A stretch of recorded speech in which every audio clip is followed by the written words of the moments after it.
تو پھر اللہ تعالیٰ اگر اس کا کارساز ہے، اللہ تعالیٰ اس کا مددگار بن رہا ہے، تو پھر بندوں کے ساتھ اس کو زیادہ لو لگانے کی ضرورت ہی نہیں ہے۔ تو اس میں یہ ہے کہ ایک تو یہ نا کہ اسلام کے مسلمانوں کے دشمن ہو گئے، اور پھر اس میں اسلام کے اندر جو لوگ اسلام کی جڑیں کاٹ رہے ہیں، لوگوں کو غلط راستے پہ ڈال رہے ہیں، ہدایت کی جائے گمراہی کی راستے پر ڈال رہے ہیں، اس طرح غلط قسم کی واعظ اور نصیحت اور تقریریں کر رہے ہیں، تو اللہ تعالیٰ بھی ان کو خوب جانتا ہے، اور اللہ تعالیٰ جو حق پر ہے، اللہ تعالیٰ ان کا دفاع کرنے والا ہے، اللہ تعالیٰ ان کا دوست ہے، مددگار ہے۔ اب یہاں دیکھیں اللہ تعالیٰ نے ان لوگوں کا دوست اور مددگار کس کو کہا ہے اور دشمن کس کو کہا ہے۔ تو ہم اپنی نیتوں کو خالص کریں، اپنے آپ کو دیکھیں۔ کہتے ہیں انسان اپنے دوست کے دین پر ہوتا ہے، حدیث کا مفہوم ہے۔ تو ہم اپنے آپ کو دیکھیں کہ ہم کس راستے پہ چل رہے ہیں، کس کمپنی پہ بیٹھتے اٹھتے ہیں۔ تو جب ہم ایسا نا کہ باہر کوئی خطرہ محسوس کرتے ہیں تو اپنے آپ کو اس سے بچاتے ہیں۔ اسی طرح اپنے ایمان کی بھی ہم فکر کریں کہ ایسی جگہوں پہ نہ جائیں جہاں ہمارا ایمان خراب ہو، یعنی دفاعی سسٹم الرٹ ہونا چاہیے، ہمیں بھی پتہ ہونا چاہیے۔ تو ہم اپنی ساری قوت ان طریقوں پر لگائیں اور اللہ سے دعا کریں کہ اللہ تو ہمارا حامی اور مددگار ہو، وکفیٰ باللہ نصیرا۔ تو ہم اپنی پاس پکا لکھ لیں کہ خلق الانسان ضعیفہ، اللہ نے تو انسان کو کمزور پیدا کیا ہے، لیکن ہم اللہ سے جب دعائیں کرتے رہیں گے، اللہ کے راستے پہ چلیں گے، ہماری نیتیں خالص ہوں گی، تو اللہ ہمارا جو ہے مددگار ہوگا۔ تو اللہ ہم سب کا حامی و ناصر بنے۔ من الذین، ان لوگوں میں سے جو آیت نمبر 46 پہ ہیں، ہادو یہودی بن گئے، یحرفون، وہ تبدیل کر دیتے ہیں، الکلمہ، الفاظ کو، ام موادعہ، ان کی جگہوں سے، ویقولون، اور وہ کہتے ہیں، سمینا، سنا ہم نے، وعصینا، اور نافرمانی ہم کی، واسمع، اور سنو تم، غیر مسمعین، نہ سنوائے جاؤ، وراعنا، اور راعنا کہتے ہیں لین، موڑتے ہوئے، بِأَلْسِنَتِهِمْ، اپنی زبانوں کو، وطعناً، اور عیب لگانے کے لیے، پھر دین میں، ولو، اور اگر، انہم، بے شک وہ، کالو، وہ کہتے ہیں، سمینا، سنا ہم نے، واطعنا، اطاعت کی ہم نے، واسمع، اور سنیے، وانظرنا، اور دیکھیے ہمیں، لکانا، البتہ ہوتا، خیرن، بہتر، لہم، ان کے لیے، واقوم، اور زیادہ درست، ولیکن، اور لیکن، لعنہم، لعنت کی ان پر، اللہ نے، بکفرہم، بوجہ ان کے کفر کے، فلا، تو نہیں، یؤمنون، وہ ایمان لاتے، الا، مگر، قلیلا، بہت تھوڑے۔ تو اب ایسا ہے کہ اس آیت میں اللہ سبحانہ تعالیٰ جو ہے یہود کے بارے میں کہہ رہے ہیں۔ تورات جو تھی عبرانی زبان میں نازل ہوئی تھی، لیکن اصل تورات 2 دفعہ گم ہو گئی تھی، جب ٹائٹس نے حملہ کیا تھا، اور ایک بار بخت نصر نے۔ تو پھر مختلف زبانوں میں اس کے ترجمے ہوئے۔ آج کل تورات اور انجیل کے مجموعے کو بائبل مقدس کا نام دیا گیا ہے۔ تورات کے حصے کو عہد نامہ عتیق، اور انجیل کے حصے کو عہد نامہ جدید کہتے ہیں۔ ان میں تحریف کے علاوہ بہت سے ملتے جلتے، یعنی جو مکس ہو گئے ہیں، اس طرح کے مضمون ہیں۔ ان کی اپنی کتابوں میں آپ کو تھوڑا سا بتاتی ہوں کہ پھر بنی اسرائیل کو کوچ کرنے کا حکم ملا، اور اپنے خیمے ادھر کے ٹیلے کے اس پار یعنی لگا لو۔ تو ایسا ہے کہ ایک اور جگہ خداوند نے بنی اسرائیل کی آواز سنی، اور کنعانی کون تھے؟ موسیٰ علیہ السلام کی قوم کے لوگ، جب فرعون کے دور میں ان کو گرفتار کروا دیا، اور انہوں نے انہیں ان کی بستیوں کو حرام کر دیا، اور اس نے اس کے مکان کا نام حرما رکھا۔ تو اب ایسے اس میں یعنی یہ جو واقعہ تھا، کہتے ہیں موسیٰ تو چھوڑے، یوشع بن نون کے بعد پیش آیا تھا۔ تو اب اس میں اتنے ہیر پھیر ہے نا کہ یعنی وہ صاف پتہ چل رہا ہے کہ یہ چیزیں اپنی جگہ سے ہٹی گئی ہیں۔ تو یہ مقامات تو ایسے جو تاریخی لحاظ سے بھی غلط ثابت ہوتے ہیں، لیکن بائبل کی اکثر عبارتوں میں اس طرح کی جو تبدیلیاں ہیں وہاں پر ملتی ہیں۔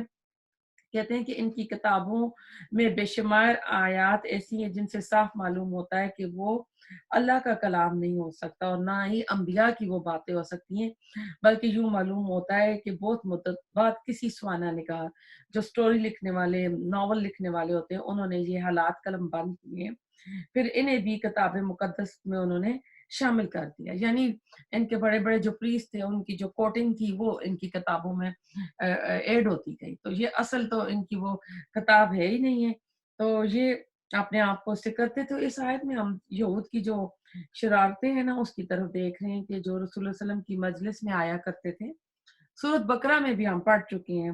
تو ان کی 3 طرح حرکتوں کا اس میں ذکر ہوا ہے. ایک یہ کہ جب وہ کوئی حکم الہی سنتے تو بلند آواز سے کہتے سمینا، مگر آہستہ آواز میں دل میں کہتے اسینا، کہ ہم نے سنا اور ہم نے نافرمانی کی.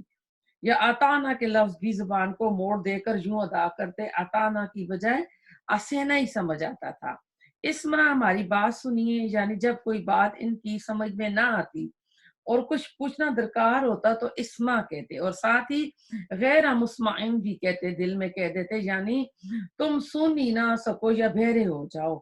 اور کبھی اسمع کی بجائے رائنا کہتے اور زبان کو موڑ دے کر رائنا کو رائنا کہہ دیتے، یعنی ہمارے شیپرڈ، ہمارے چرواہے. پھر آپس میں یہ بھی کہا کرتے تھے کہ اگر یہ فی الواقعہ نبی ہوتا تو ہماری ان باتوں پر اس کو خبر لگ جاتی. تو غیب پر تو رسول اللہ علیہ وسلم کو خبر نہیں تھی. جو بھی یہ شرارتیں کر رہے تھے تو مذاق کرتے تھے کہ یہ اصلی نبی نہیں ہے. چنانچہ اللہ تعالیٰ نے مسلمانوں کو ان کی ایسی شرارتوں اور خباثتوں سے مطلع کر دیا، اور ساتھ ہی یہ بتا دیا کہ یہ لوگ اپنی گمراہی کی وجہ سے اس درجہ نیچے ہو چکے ہیں اور اتنے ضدی اور ہٹ دھرم ہو چکے ہیں کہ ان کے ایمان لانے کا یعنی اب جو ہے سوال ہی پیدا نہیں ہوتا. تو اس میں پتہ چلتا ہے کہ ہمیں بھی یہ تو ان کی بتایا گیا نا کہ یہود کیا کرتے تھے، منہ سے کچھ کہتے اندر سے ان کا کچھ اور ہی ہوتا تھا ارادہ. تو ایسا ہے کہ ہم بھی اپنا دیکھیں کہ ہم اللہ تعالیٰ کے کلام کے ساتھ ہم کیا کر رہے ہیں نا. تو اس آیت میں کہتے ہیں یہ بھی نقطہ قابل توجہ ہے کہ یہود کی تمام شرارتیں جو تھیں نبی صلی اللہ علیہ وسلم پر تنزیہ نوعیت کی ہوتی تھی، لیکن قرآن نے تانا فی الدین کے الفاظ سے تعبیر کیا، جس سے اس حقیقت کی طرف اشارہ اللہ نے دیا ہے کہ نبی در حقیقت جو ہے مجسمہ دین ہے اور مظہر شریعت ہوتا ہے. یعنی اللہ تعالیٰ نے یہ نہیں کہا کہ رسول اللہ علیہ وسلم کو کہ اس نبی کو تانا دیتے ہیں، اللہ نے دین کا لفظ کیا ہے، کیونکہ ایک نبی جو ہے وہ پورا دین، ایک شریعت پوری لا کر آتا ہے. تو اس وجہ سے اس پر تان جو ہے خود دین کے اوپر تان آ جاتی ہے. تو اس پر سورۃ حدید میں جا کر مزید اور بات آئے گی.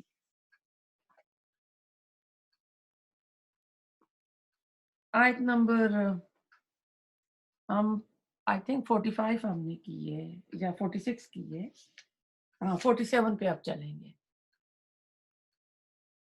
اور اس میں آیا نا فلا یؤمنون الا قلیلا، تو زیادہ تر جو تھے یہودی ایمان نہیں لائے تھے، ان میں سے تھوڑے سے لائے تھے، جس میں عبداللہ بن سلام اور کچھ اور جو ان کے اسکالر ملتے ہیں.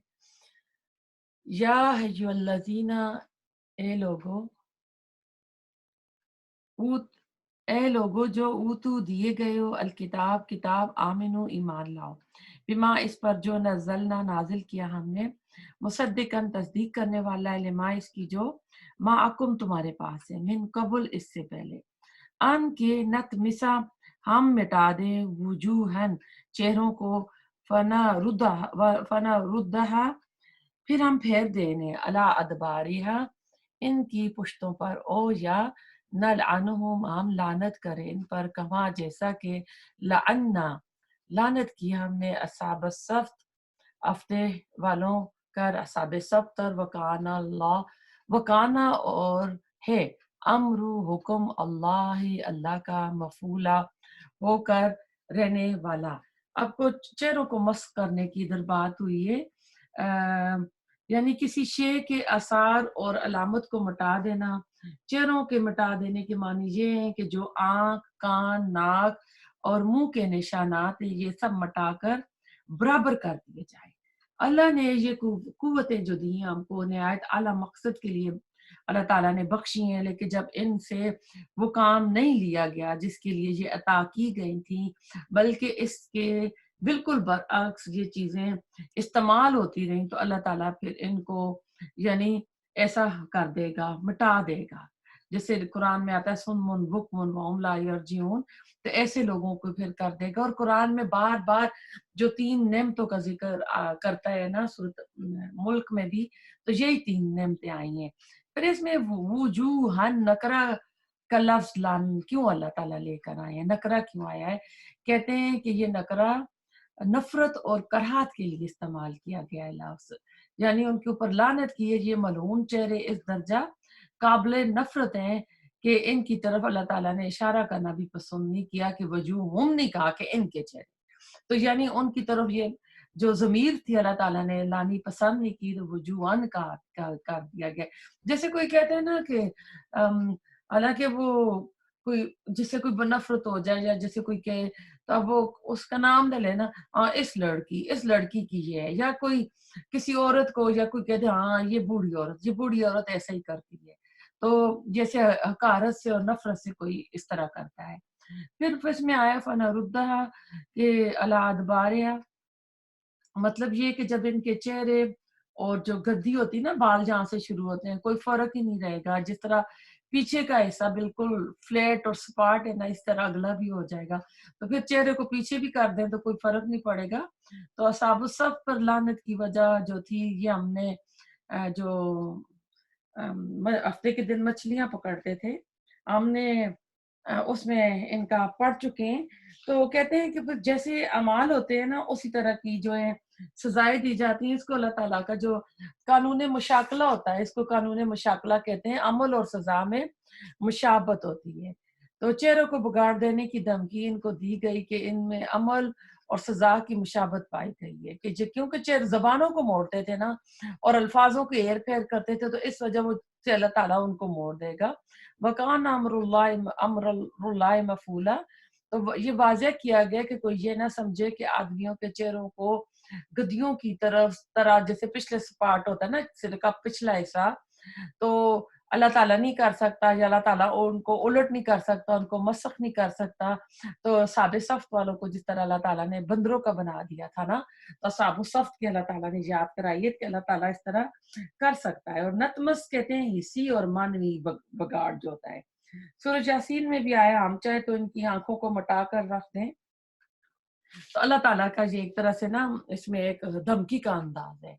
آیت نمبر 48، ان اللہ، بے شک اللہ، لا یغفر، نہیں بخشے گا، ان کے یشرکا، شرک کیا جائے، بہی ساتھ اس کے، وَيَغْفِرُ، اور وہ بخش دے گا، ما جو دونا، علاوہ ہے، ذالکا اس کے، لمن جس کے لیے، یشاء وہ چاہے گا، ومن اور جو کوئی یشرک شرک کرے گا، باللہ ساتھ اللہ کے، فقط تو تحقیق، افترا اس نے گھڑ لیا، اسمن گناہ، عظیمہ بہت بڑا۔ تو اس میں آیت نمبر 48 پہ ہم آئے ہیں کہ شرک پتہ چل رہا ہے کہ ناقابل معافی جرم ہے، اور یہود اور نصارہ کیونکہ دونوں مشرک تھے، اور دعویٰ توحید کا کرتے تھے، لیکن کسی نے نبی کو اللہ کا بیٹا بنا دیا، کسی نے رسول اللہ صلی اللہ علیہ وسلم کو نہیں مانا۔ اس میں ابن مسعود فرماتے ہیں، میں نے رسول اللہ صلی اللہ علیہ وسلم سے پوچھا سب سے بڑا گناہ کون سا ہے، تو آپ نے فرمایا یہ کہ تم اللہ کا شریک بناؤ حالانکہ اس نے تمہیں پیدا کیا ہے۔ یہ بخاری کی حدیث تھی۔ ایک اور حدیث ہے، ابو ہریرہ رضی اللہ تعالیٰ عنہ کہتے ہیں، آپ صلی اللہ علیہ وسلم نے فرمایا، میں اپنے حصے داروں کی نسبت اپنا حصہ لینے سے بے نیاز ہوں۔ جس شخص نے ایسا عمل کیا جس میں میرے ساتھ غیر کو شریک بنایا، تو میں اس صاحب عمل اور اس عمل دونوں کو چھوڑ دیتا ہوں۔ یہ بخاری کی حدیث تھی۔ پھر آپ نے فرمایا، اللہ تعالیٰ فرماتا ہے، جو شخص مجھ سے زمین بار گناہوں کے ساتھ ملے جبکہ اس نے میرے ساتھ کسی کو شریک نہ بنایا، تو میں اتنی بخشش کے ساتھ ملوں گا۔ یعنی اگر شرک نہیں کیا ہوگا، جو گناہ کیے ہوں گے نا، گناہوں کی سزا پانے کے بعد پھر اللہ تعالیٰ اس کو جنت میں ڈال دے گا۔ پھر ایسا ایک اور جگہ آپ نے فرمایا، اللہ تعالیٰ سب سے کم عذاب والے دوزخی سے فرمائے گا، اگر زمین کی تمام اشیاء تیری ملکیت میں ہو تو کیا اس عذاب سے نجات کے بدلے میں تو دے دے گا؟ وہ کہے گا ہاں، اللہ تعالیٰ فرمائے گا میں نے تجھ سے اس سے بہت آسان سی بات کا سوال کیا تھا تو اور تو اس وقت جو تھا آدم کے صلب میں تھا، میرے ساتھ شریک نہ کرنا، مگر تو شرک یہ بغیر نہ رہا۔ یہ بھی بخاری کی حدیث ہے۔ تو اس آیت میں ہم دیکھتے ہیں کہ دو اعلان ہیں، ایک یہ کہ اللہ تعالیٰ شرک کو کبھی معاف نہیں کرے گا جو حدیثوں کا حوالہ دیا، دوسرا اعلان یہ ہے کہ شرک کے علاوہ باقی جتنے بھی گناہ ہیں وہ سب قابل معافی ہیں۔ لہٰذا اے اہل کتاب اگر اب بھی تم شرک سے باز آ جاؤ، کیونکہ اب وہ تو اہل کتاب علم والے تھے نا، تو شرک سے باز آ جائیں، ضد درمی چھوڑ دیں۔ اور ضد درمی کیوں تھی کہ یہ بنی اسماعیل سے کیوں آیا، بنی اسرائیل سے رسول اللہ صلی اللہ علیہ وسلم آتے ہیں، اسلام قبول کر لیتے تو اللہ تعالیٰ ان کے سارے گناہ معاف فرما دیتے۔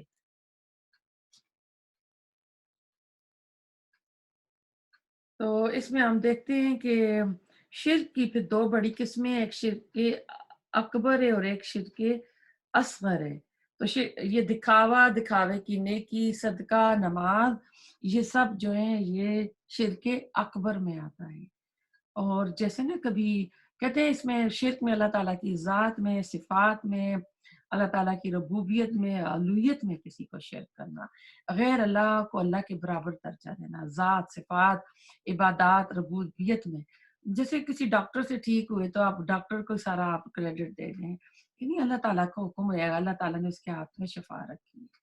دونا اس سے کم، یعنی اس کے علاوہ جو ہوں گے گناہ، شرک کے علاوہ جو ہوں گے وہ اللہ تعالیٰ معاف فرما دے گا۔ تو شرک سے جب تک توبہ نہ کی جائے تو معافی نہیں ہے۔ اور یہ جھوٹ گھڑ لیتے اللہ کے اوپر نا، مائدہ میں آتا ہے جس نے اللہ کے ساتھ شریک ٹھہرایا اللہ نے اس کے لیے جنت کو حرام کر دیا اور اس کا ٹھکانہ جو ہے آگ ہے۔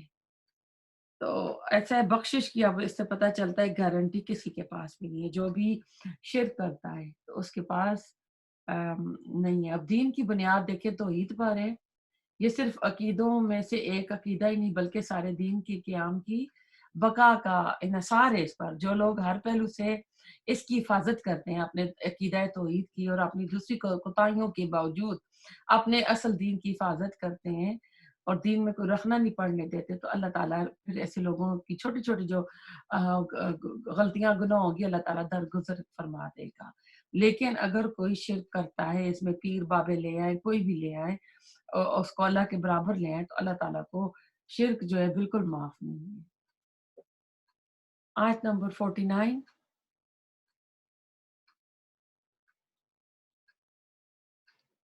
اور یہ آیا نا فقط دفترا اسمن عظیما، کہ یہ اللہ کے اوپر بہت بڑا بہت عظیم جھوٹ کر لیتے ہیں، اللہ کے برابر کسی کو لے آتے ہیں۔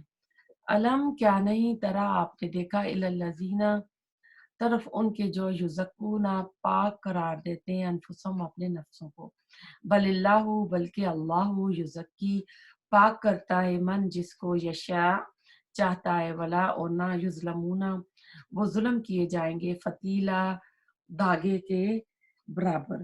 تو بہت سے لوگ جو ہوتے ہیں نا ان کو اپنی نیکیوں کا بڑا زوم ہوتا ہے اور وہ کہتے ہیں میں تو اتنے بجے اٹھی، میں نے تہجد پڑھے، میں نے یہ کیا، یعنی اپنی نیکیوں کا پرچار کرتے رہتے اور سوچتے ہیں کہ ہم بڑے ہی نیک ہیں، بڑے متقی لوگ ہیں، اور دوسرے لوگوں کو نا سوچتے ہیں کہ یہ فلاں بڑی گناہ گار ہے۔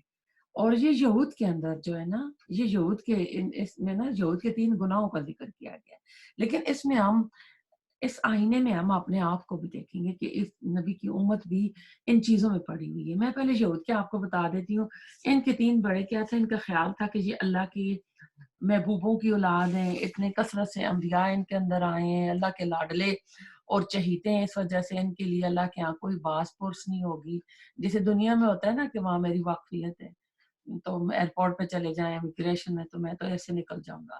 تو ان کے اعمال اخلاق چاہے کچھ بھی ہوں، تو اول تو یہ دوزخ میں ڈالے نہیں جائیں گے، اگر ڈالے بھی گئے تو تھوڑی سی مدت، اور وہ مدت آپ کو پتہ ہے جتنے دن انہوں نے بچڑے کی پوجا کی تھی، تو یہ اس وجہ سے سوچتے تھے۔ اور دوسرا ان کا جو گناہ تھا وہ یہ تھا کہ یہ حاملے کتاب تھے، اہل کتاب تھے، یہ جبت اور طاغوت پر عقیدہ رکھتے تھے اور اعمال سفلیہ کے قائل ہو گئے تھے. اعمال سفلیہ کے متعلق یہ بات رکھنی چاہیے کہ ان کا تعلق زیادہ تر شیطانی قوتوں اور روحوں کے ساتھ ہوتا ہے. جیسے آج کل ہمارے ملکوں میں بھی نا بہت سے پیر بابے ہیں, وہ وظیفے چلے کاٹ لیتے ہیں, جنات کو انڈر کر لیتے ہیں اور پھر لوگوں سے نا پیسے وصول کر کے تو اس طرح کی حرکتیں کرتے ہیں. تو ان کے اندر بھی نا یہ چیزیں آ گئی تھی. یہ لوگ ان اعمال کے در پہ ہوتے تھے. اول تو وہ جو روحیں ہوتی تھی خبیثہ کو بذات موثر منانتے تھے, پھر ان سے تعلق پیدا کرتے, اپنے مقاصد کے لیے ان کو استعمال کرتے. جیسے جنوں کو کیا جاتا ہے, عامل بنایا جاتا ہے, ان سے لوگوں کے حالات معلوم کیے جاتے ہیں, جادو تویز کیا جاتا ہے. یہ ہمارے اندر بھی موجود ہے. تیسرا ان کا جرم یہ تھا کہ یہ لوگ اہل ایمان کے مقابل میں کفار اور مشرکین کی حمایت کرتے تھے. آپ نے دیکھا جب نبی صلی اللہ علیہ وسلم مدینہ آتے ہیں تو یہ مکہ والوں کے ساتھ ملتے ہیں. جنگ احزاب جو ہوئی تھی, جنگ خندق کی ہوئی تھی, انہوں نے اکسایا تھا, ان کے ساتھ مل کے انہوں نے سارے گروہ آئے تھے. تو ان کو مسلمانوں سے زیادہ حق اور ہدایت پر سمجھتے تھے. کن کو؟ مکہ کے کفاروں کو. تو سورۃ بقرہ اور آل عمران میں یہ ہم پڑھ چکے ہیں. تو یہ اہل ایمان کے مقابلے پر مشرکین کی حمایت کرتے تھے. وہ ان کے دوست تھے اور مسلمانوں کو اپنا دشمن جانتے تھے.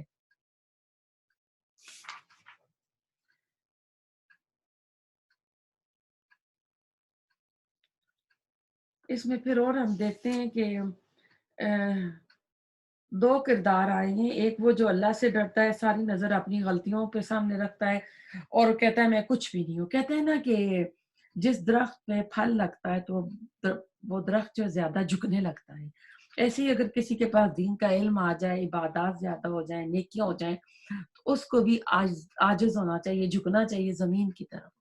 اس کے اندر تکبر غرور نہیں ہونا چاہیے اور اپنی نیکیوں کا زیادہ زوم کر کے اپنی نیکیوں کی زیادہ مشہوری نہیں کرنی چاہیے. نمبر 2, لوگوں کے سامنے اچھا بننے کے لیے نا, لوگوں کی توجہ حاصل کرنے کے لیے میں نے پھر اشراق کے نفل پڑھے, میں نے یہ کیا, میں نے قرآن پڑھا, کسی کا فون آیا, ہاں بس میں نے ابھی قرآن ادھر رکھا تھا نا, تو اس کے بارے میں اللہ تعالیٰ کہتے ہیں کہ فتیل آیا کھجور کی گٹھلی پر, ہلکا سا جو چھلکا ہوتا ہے نا وہ, یعنی اور کبھی اس میں کبھی سوراخ بھی چھوٹا سا ہوتا ہے. تو قیامت کے دن اللہ کسی بندے پر اتنا بھی ظلم نہیں کرے گا.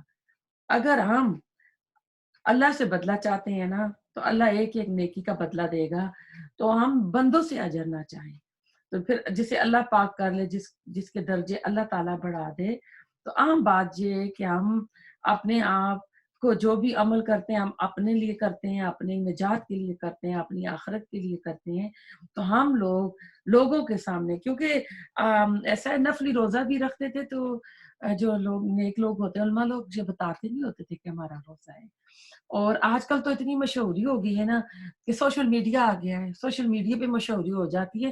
اور پرانے زمانے کے جو علماء تھے نا, تو ظاہر علم کی وجہ سے عالم سکالر ہوتے تھے, ان کی مشہوری ہوتی تھی نا, جس محلے میں وہ محلہ چھوڑ کے چلے جاتے تھے. اگر آج آئے وہ دیکھیں نا کہ کس طرح لوگ دیکھتے ہیں کہ میرے کتنے ملین سبسکرائبز ہو گئے ہیں, میرے کتنے ویو ہو گئے ہیں, اور وہ دیکھیں کہ جو بندہ کر رہا ہے اس کے اندر قابلیت کتنی ہے, کہ وہ کس طرح ہو گیا. آج کل جتنے بھی آپ دیکھے جائیں جو بڑے بڑے پی ایچ ڈی بیٹھے, آپ ان کی جائیں نا, ان کے آپ کو گنتی کے ملیں گے سبسکرائبز, اور ان کے جو ویوز ہوں گے بہت کم ملیں گے آپ کو. لیکن یہ ہے کہ اس چیز سے منع کیا گیا ہے کہ ہم نے لوگوں سے واہ واہ نہیں چاہنی, لوگوں کو میں ہم کو مقبولیت نہیں چاہیے, ہم کو اللہ تعالیٰ کے یہاں قبولیت چاہیے. ایک ہوتی ہے مقبولیت, ایک ہوتی ہے قبولیت. تو جو بندہ قبولیت کو فوکس کرے گا تو وہ اپنی آخرت کے لیے, اپنی قبر کے لیے کچھ نہ کچھ اکٹھا کر لے گا. لیکن جو لوگوں کے اندر تعریف چاہے گا, لوگوں میں مشہوری چاہے گا, تو اللہ تعالیٰ اس کو وہ دے گا. قیامت کے دن 3 لوگ سب سے پہلے آگ میں ڈالے جائیں گے نا, تو ان میں وہی ہوگا جو ناموری کے لیے پہلوان بنا تھا, کہتا تھا کہ میں شہید کلاؤں. تو اللہ تعالیٰ نے کہا تھا نہیں, تو نے اس لیے کہا تھا کہ لوگ تیری جو ہے بہادری کی تعریف کریں. اس میں جو ایک عالم سکالر بندہ ہوگا, حافظ ہوگا, تو نے اس لیے بنا کہ تو لوگوں میں عالم کلایا جائے. تو ہمیں اللہ تعالیٰ کے یہاں دیکھنا ہے. سلمہ رسول اللہ صلی اللہ علیہ وسلم کے نکاح میں آئی تھی, ان کی ایک بیٹی تھی. جب آپ کی شادی ہوئی تو وہ آپ کی ربیبہ تھی. تو آپ نے اسے نام پوچھا تو اس نے کہا تھا برہ. برہ کہتے ہیں بر, نیکی سے نیک. تو آپ نے کہا تھا نہیں, اس نام میں تھوڑا تکبر آ رہا ہے, کہ میں بڑی نیکیاں کرنے والی ہوں، تو آپ نے اس کا نام زینب رکھا تھا۔ اس سے پتہ چلتا ہے کہ ایسے نام جس میں فخر والی بات ہو، جیسے شایان اور پتہ نہیں کون سے ذل اما اور پتہ نہیں کیا کیا نام ہوتے، ایک لسٹ تھی لکھی ہوئی، تو کیسے ایسے نام نہیں رکھنے چاہیے، ایسے نام رکھیں جن میں عاجزی ہو، جو نفس کو یعنی جو جس کے اوپر اچھے اثرات آنے چاہیے۔ حدیث قدسی ہے، میں نے ظلم کو اپنے اوپر حرام قرار دیا ہے، تم بھی بندوں میں ایک دوسرے پر ظلم نہ کرو۔ پتہ چلا قیامت کے دن اللہ تعالیٰ اپنے فیصلے انصاف کے ساتھ کرے گا۔ انسان اگر خود ظالم ہے تو ایسے عمل کر کے وہ خود پہ بھی ظلم کرتا ہے، کیونکہ قیامت کے دن قبر میں وہ پھر جو ہے نا سزا کا حقدار بنے گا۔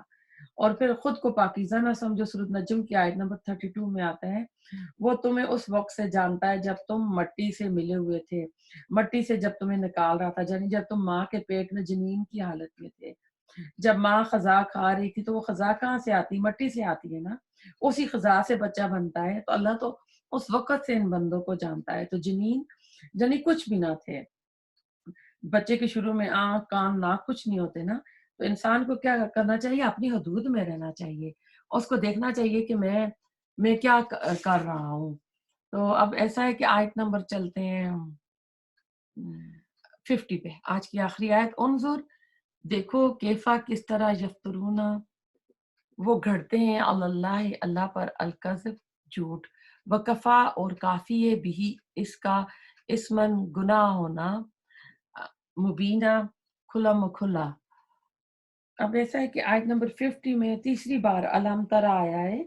اب اس سے مراد جو ہوتا ہے، ایک ہوتا ہے خاص کر رسول اللہ علیہ وسلم کو خطاب کہ کیا آپ نے نہیں دیکھا، علم ترا کیف فعل ربک باصحاب الفیل۔ اب وہ واقعہ تو دیکھیں رسول اللہ علیہ وسلم کی پیدائش سے پہلے ہوا تھا، اور وہی آپ کو ملی جب آپ 40 سال کے تھے، اور جب وہ صورت نازل ہوئی وہ ٹائم دیکھ لیں۔ تو ایک رسول اللہ علیہ وسلم کو ہوتا ہے، اور ایک عام اس کا دوسرا مطلب ہے خطاب لوگوں کے لیے ہوتا ہے۔ اور مثال ایسی آیات جن میں وعید ہوتی ہے، جو شان کے مطابق نہیں ہوتی، جس میں امت کو سنوارنا مقصود ہوتا ہے، تو وہ بتلائی جاتی ہیں۔ ادھر عام جو ہے خطاب ہے، یعنی آنکھوں سے دیکھنا، اور دوسرا مطلب ہوتا ہے عقل اور بصیرت سے دیکھو۔ تو اس میں دیکھتے ہیں کہ آیت نمبر 50 میں کہ ان کا اپنے منہ سے ایسی باتیں کہنا بالکل جھوٹ ہے جو انہوں نے خود کو گھڑ کر اللہ کے ذمہ لگا دیا ہے۔ ان کے گناہوں کو تو چھوڑیے، اکیلا یہ گناہ ہی ان کے فی الواقع گناہگار ہونے کے لیے کافی ہے جو یہ کہتے ہیں۔ تو یہ کہتے تھے نا ہم اللہ کے لاڈلے، ہم اللہ کے بیٹے، ہم اللہ کے پیارے، ہم اللہ کے پسندیدہ لوگ ہیں، تو ان کا یہی جھوٹ بہت کھلا مکھلم جو بولتے ہیں کافی ہے۔ یعنی یہ گناہ بذات خود بہت بڑا ہے، اور اس کا اثر دوسروں پر بھی ٹھیک نہیں ہوگا کہ اللہ کے نام پر جھوٹ کرتے ہیں، جو چیز اللہ نے حلال کی اس کو حرام کرتے ہیں، جس کو اللہ نے حرام کیا اس کو حلال کرتے ہیں۔ اللہ کے یہ اختیار اللہ تعالیٰ نے کسی نبی کو بھی نہیں دیا ہے۔ تو بغیر علم کے اللہ کے بارے میں باتیں کرنا، کسی کو کافر کہہ دینا، فتویٰ لگا دینا، یا جو پچھلی آیت تھی اپنے آپ کو نیک کرنا، نیکیوں کے زوم میں ہونا اور دوسرے کو گناہگار سمجھنا، تو یہ سارا جو ہے نا غلط ہے۔ تو اللہ تعالیٰ جو پڑھا اس کو قبول فرمائے۔ جو بیمار ہیں، نرمین، فاطمہ، سمیہ، اللہ تعالیٰ انہیں شفائے عاجلہ کاملہ عطا فرمائے۔ جو ہاسپٹل میں بیمار ہیں وہ صحت یاب ہو کر خیریت سے گھر آئے۔ جس نے آمین دعا کے لیے کہا، سب کی دعاؤں کو اللہ تعالیٰ قبول فرمائے۔ ربنا تقبل منا انک انت السمیع العلیم وتب علینا انک انت التواب الرحیم۔ سبحانک اللہم بحمدک نشہد ان لا الہ الا انت نستغفرک و